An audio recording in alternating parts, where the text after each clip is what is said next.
What's going on, everybody? Dogman Dan here. Assetto Corsa. Alright, it has been a long time since I've talked about this game. It is now update 1.1 that has been released. Lots to talk about in here. The first thing I want to talk about is the new Dream Pack 1 is finally out with this 1.1 release. You see me currently in the Mercedes-Benz 190e Evo 2 for this run. This is the first time I'm running that car, as well as I am on the, hopefully I don't say this wrong, Norskliff Tourist track layout is what I'm running currently. Okay, first time running it as well. Now it's been months since I've played Assetto Corsa. It's been months since I took out my steering wheel, so understandably I'm going to be crappy at this. Hopefully not too horrible, hopefully. I put the racing lines on. I've got everything running so I can kind of get used to it again. I run SRWS1 steering wheel, so originally it's a Steel Series. Was designed for Sim Raceway, but I don't play Sim Raceway too much anymore. But it is a it's like a F1 style steering wheel.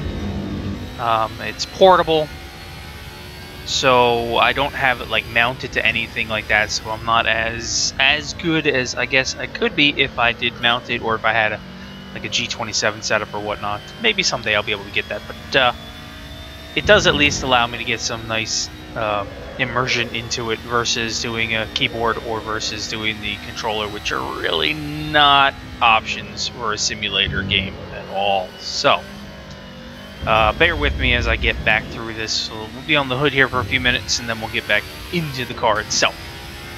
Anyway, so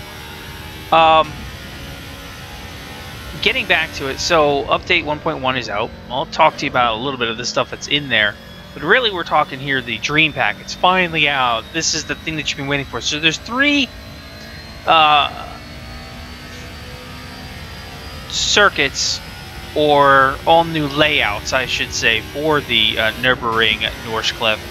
And there's 10 new cars that came out as well. So the circuit itself has been reproduced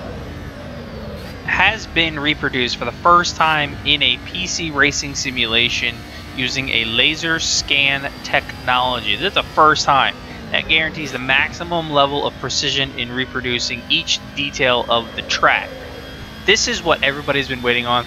I've had this game for a couple years now, I guess you could say, because I got it back in 2013 when it was all the way back in the alpha early release stages. And this is the pack that everybody wanted, right? So now we've got 3 versions of the track, 3 layouts of the track, which is awesome. You've got the bridge to the gantry mode that allows you to kind of simulate the real track day rules of the Nürburgring. Mind you, it's the first time I'm running it, so I'm bound to screw up probably at the end because I don't know how to get off the track or any of that stuff. So we'll see how that goes.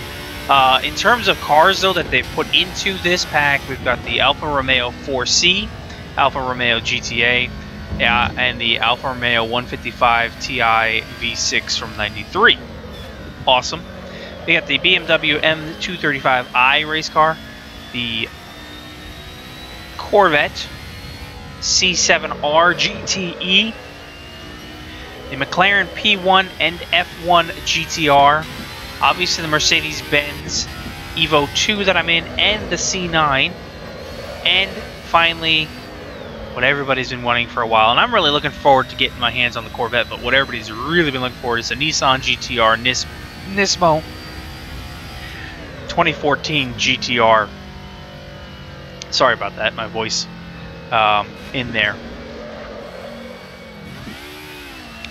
I'm not trying to screw up really bad here. Really, I am. I'm not.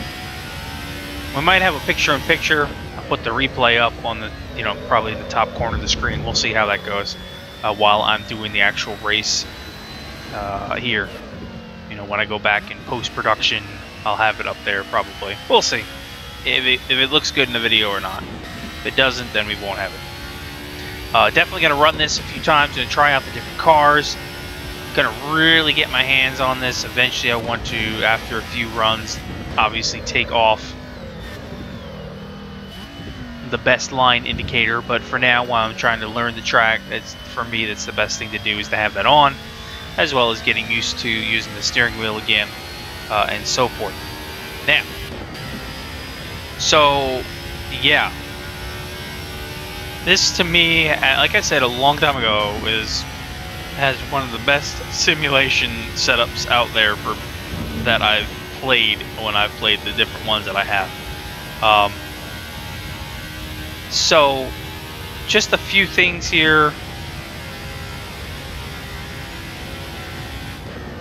Maybe in the update 1.1, they added a whole bunch of things, made a whole bunch of different changes. New AI hands penalty system's been updated. A kick quarium for the servers, the multiplayer servers. They fixed some sound pops and clicking for some car engines. The traction control on sound events. They fixed the TATIS FA01 limiter sound. They improved sound dynamics under the load for some cars. Launcher more gracefully handles the missing problematic content. The launcher default theme, personal best time, grid filtering, and car track has been added, which I saw that when I launched in. They fixed some blank resolution boxes, missing sound events, crashes volume. Reworked the envelope for the interior and exterior sounds. A lot of sound adjustments, obviously. Surround speaker configurations. They fixed the tire fake shadows in slow-mo replay. Improved the AI. Added custom head movements per car. Driver head and helmet now cast shadows on the onboard cameras. Added some custom weather selections. Improved pedal app. Rendering performance optimizations, particle rendering optimizations, stats form now features units. Let me see what else. They added the final damage for high-speed impacts, added quality settings to replay that allow up to 4x longer replays, fixed some driver shaft preload animation at the race start camera car, not using correct field of view value. The fixed AI choosing the wrong tires. They changed a couple of the F mods. They updated the F mod to 1.0513, the F mod SDK project. Minor envelope improvements. You know, they've done a whole bunch of stuff. More field of view changes on the mirrors, which is now editable in the system's config. So you can change your mirrors around a bit. They fixed the Doppler effect for the rev limiter and the horn. The AI racing starts are now greatly improved. So, yeah, I'm not going to be able to get through the whole list here. Tire pressures can now be shown in the digital instruments. The A to B gameplay options for the hill climb tracks and specific circuits that are supported. Assetto Corsa now supports multiple configurations on circuits, so they've put a lot in here to make it so much better. I definitely want to get back into putting up more races, doing a lot more gameplay, trying out the different cars like I was a while back, you know, when it was still in the beta phases. And you know, I'd go through and I'd try out a new car and I'd say, okay, for the next video, what's the next car you want to see me run in? And of course, while I'm trying to get used to this track, along with some of the others that are still out there, I gotta readjust because they've made so many changes now and the game just feels so much improved than what it was. So I'm racing too fast, son of a bitch. Ow. Well, that was the spot where I get off the track. Let's just go ahead and back up and yeah, let's just go ahead and back up and get out of the track. God, I'm such a doofus. Anyway, if you have any comments or questions, any way you want to suggest things I could do to improve my track performance, so forth and so on. I've done a lot of watching of videos on the real track and how to run the track, you know, which gears to be in and whatnot. I got a lot of work to get there. Feel free to leave those comments below. Glad to answer them, glad to respond. Thanks for watching. Hope you enjoyed. I'll catch you in future episodes. Until the next time, see you later.